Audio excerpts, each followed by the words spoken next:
Welcome back to Grammar Fundamentals for the SAT. This is Chapter 4, Lesson 26. We've met subordinate clauses. Now we look at one important kind, the adjective clause, and the comma rule that comes with it.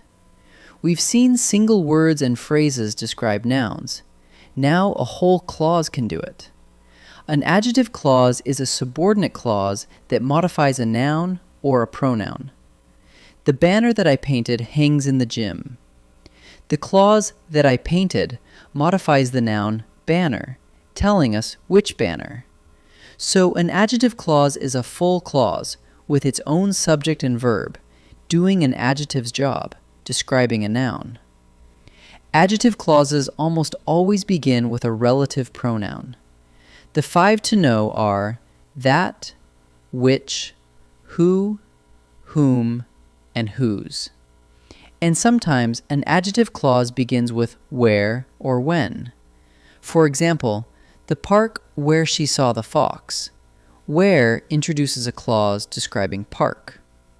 So whenever you spot one of these words, that, which, who, whom, whose, where, or when, look for an adjective clause right behind it.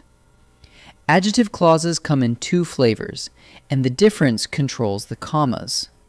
First, the essential clause. It's needed to identify exactly what it modifies, so it takes no commas. Projects that finish early earn extra credit. Which projects earn credit? Only the ones that finish early. If you removed that clause, the meaning would change. You'd be saying all projects earn credit. Because it's essential, no commas, and an essential clause often begins with that. Second, the non-essential clause. It adds extra information that isn't needed to identify the noun, so it's set off with commas. Maya's project, which studied plant growth, won a ribbon. We already know exactly which project. It's Maya's. The clause which studied plant growth just adds a detail. You could remove it and the sentence still makes complete sense. Because it's non-essential, we use commas, and a non-essential clause often begins with which. Here's the rule the SAT tests constantly. That versus which. Use that for an essential clause with no commas. Use which for a non-essential clause, set off with commas. And here's the quick test. Try removing the clause. If the meaning changes, the clause is essential, so use that and no commas. If the sentence is still complete and clear, the clause is non-essential, so use which with commas. Simply put, that glues the information in, which sets it off as extra. Let's put it together. The woman who owns the florist shop is visiting my mom. The clause who owns the florist shop is an adjective clause, modifying woman. Is it essential? Yes, it tells us which woman. Without it, we wouldn't know who's visiting. So it's essential, and we use no commas. Adjective clause, essential, no commas, identified. Let's practice. Each sentence has an adjective clause. Pick the relative pronoun, or where, when, that introduces it. Pause and try before I answer. The dog that Peter owns is a well-trained retriever. That introduces the adjective clause that Peter owns, modifying dog. So the answer is that.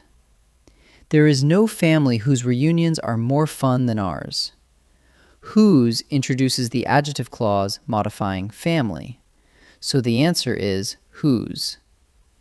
Cookie often visits the park where she saw the red fox. Where introduces the adjective clause modifying park.